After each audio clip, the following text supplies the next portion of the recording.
Hi, it's Matthew Dixon of mindaid.ca, and a neighbor of mine passed away recently, and so my mind's a little bit preoccupied with that today. But I want to make a video, and I think what I'll do, because I'm a little just not thinking about my Mind Aid stuff right now, is just sort of highlight some stuff that have happened. And I've posted about this already, but some good things are happening. I've been fighting for 5 years now. Mind Aid is about 5 years old now. Very happy about that, and I've had to work on my own recovery during that time, and I've had times where I just want to lie down and not do anything and just think, and it's made me feel guilty because I can't work as hard as I can at Mind Aid. And plus I've had to I haven't been making money to self-sustain myself through Mind Aid, so I've had to have a normal 9 to 5 job, and my heart is in Mind Aid. I will say though, I love traveling, exploring, going places, and that's been a conflict in me for years with Mind Aid. And I love doing my Mind Aid work. Don't get me wrong, I do love that. I have a conflict with because part of me wants to work on Mind Aid like 16 hours a day.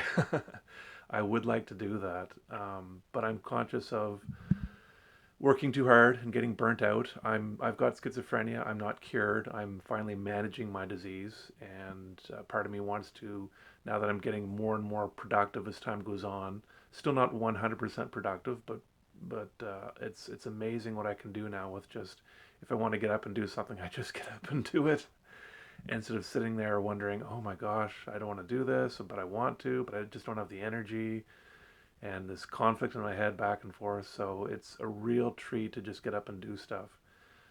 So I am tackling more things right now, and so far I'm not getting stressed out by it. Well, I've got a book that I helped co-authored with 18 authors that's coming out soon. Very excited about that.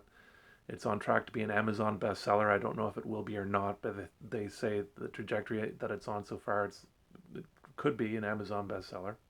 Very happy about that. It's about hope. It's called Mission Hope: Thriving Through Seasons of the Soul. And my YouTube channel for Mind Aid has finally been picking up some views. Really impressed with that. YouTube the last month or so has been spitting it out a whole lot more. I've got one video with over 4,000 views now, which is piddly to some people, but to me, I'm so excited about that. Most of my videos have 100 or less views, and it's just spitting it out. And there's another video there with one and a half, 1,500 views. So, and I'm getting more subscribers. I've got over 200 subscribers now. So thank you. Thank you, YouTube, for spitting those out for me. And thank you for people who actually watch the videos and like them. Some people have left comments. I haven't gotten back to all the comments yet, but I will. I read them.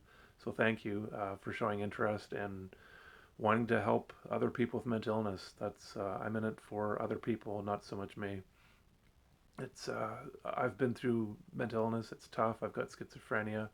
I know how difficult it is, and I want to help other people go through it because I've learned a way to get through. I've learned a way to get through it, and I can't say that my way will work for everybody. And it's not really a way that I had. It's just a lot of different things I did. But I've got tips, and I want to share those with other people. And Mind Aid itself, the website for mental illness in developing countries, is getting more traction. I was in LA Weekly with 4 million readers. That's the first bit of really big press I've got. Very, very happy about that. And they say once you get in one large publication, it's easier to get into other large publications. So looking forward to where that can take me. And biking across Canada, I did it before when I was 20, back in 1992, and I've been chomping at the bit to do it again. And I've had to just, like I said, this conflict in me for traveling and exploring, especially by foot or by bike. I love biking. I absolutely love it. I know it's dangerous. I can get hit by a truck. I'm very conscious of that, and part of me thinks it's just stupid. It's just stupid, Matthew. Why do you want to risk your life for just going out for a bike ride? Why do you want to do that? I don't know. I don't know. Well, I'm not big on rock climbing or ice climbing. People do that. I look at that. I'm thinking, I don't know if I'd want to go up there and risk my life for that. I don't see the I just wouldn't do that. Or bungee jumping, skydiving, that's not my cup of tea. But biking, I love it. I don't know why. I just really enjoy it.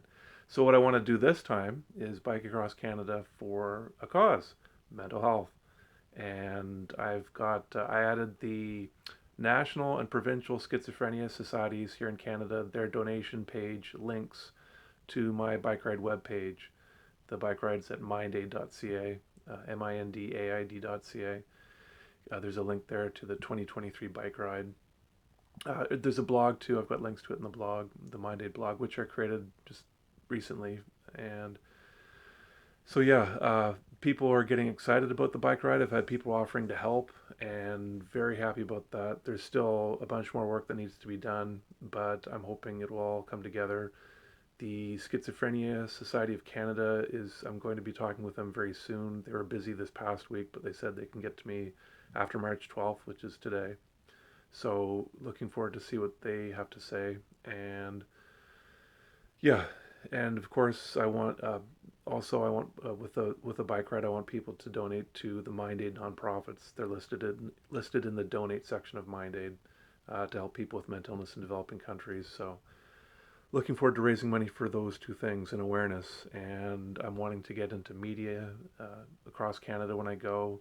Hopefully, that'll spread more word about MindAid and schizophrenia.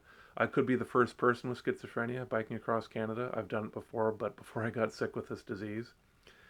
There's a family that biked across Canada in the 90s, I think, and I met them when they came through Fredericton, New Brunswick. And the father was riding, the mom was driving the RV, and the daughter, who had schizophrenia, was biking some days. I don't think she biked the whole way. So I was really impressed that she did that, and I'm thinking I could do the whole thing now. I'm I just feel awfully good. There is and I'll just mention this here.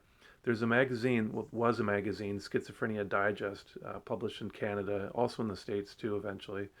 It stopped publication, but one of the issues really grabbed me, the cover of the issue, and it was this guy who had schizophrenia. He was on a road bike.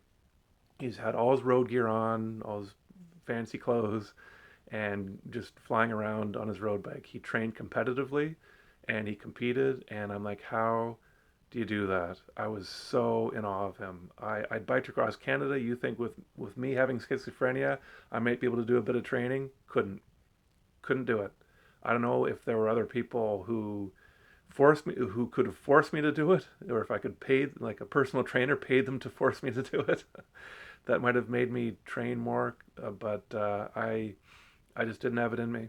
I didn't have it in me, and I was so jealous of that guy. Like, how do you do that and train competitively? I could not do regular exercise for pretty much my whole recovery. There was one winter in the 90s I went to the gym.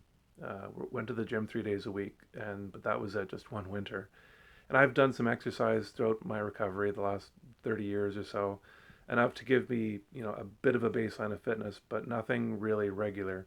One thing I could do when I was sick in the early years was walk. I walked a lot, a lot. It was one of the few things that I could do that didn't increase the pain. So I'm looking forward to meeting other people with schizophrenia, with mental illness, when I go across Canada, and very, very, very excited about this. And I've also started. I've been solely collecting connections of people in the music industry since I've got on social media the last 4 or 5 years. I was never on social media before MindAid. Because of MindAid, that's why I got on social media. And I've been reaching out to some people in the music industry, thinking maybe someday when I've got the health, the confidence, I'd reach out to them for like a MindAid concert. When I made the MindAid domain name 5 years ago, I immediately thought of, hey, that could be like a Band Aid, Earth Aid, Live Aid, Farm Aid concert, like those big ones years ago for mental health in developing countries. And in the last couple of weeks, I've finally started reaching out to some people, mentioning this. Some people are excited about it.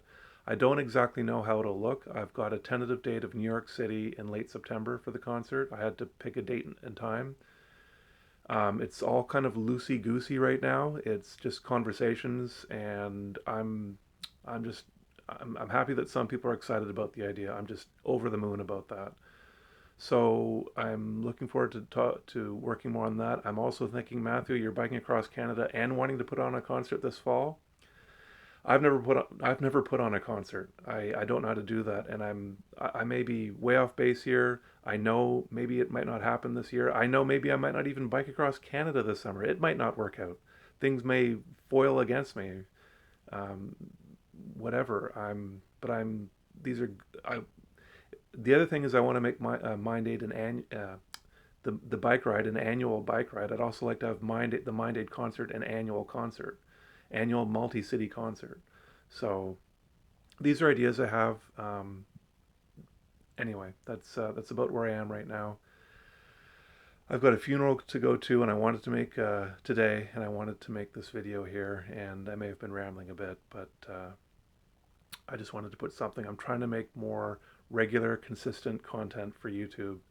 So I'm trying to do something, get in a pattern that works for me, because I know the algorithms like consistency in when you publish videos and whatnot. So I'm trying to do this. So thanks everybody for watching. Thanks everybody who's supported Mind Aid and people with schizophrenia.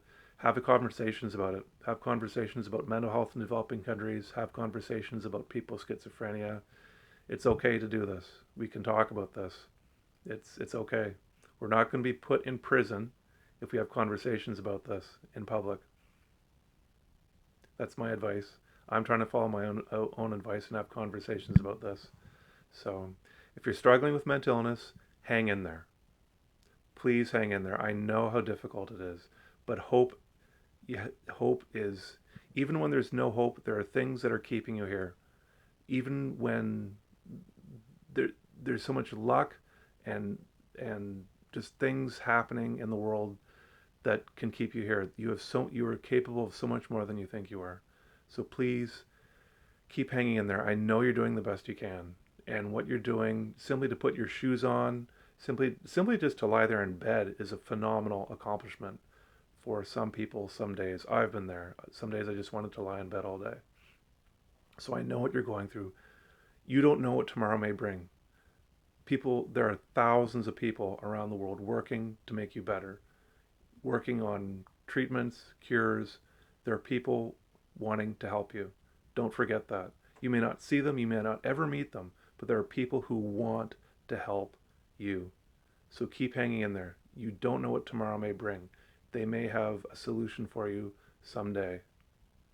It may be tomorrow. Who knows? You may read something in the newspaper tomorrow that says we have found a cure for depression or anxiety or whatever. You don't know that. So keep hanging in there.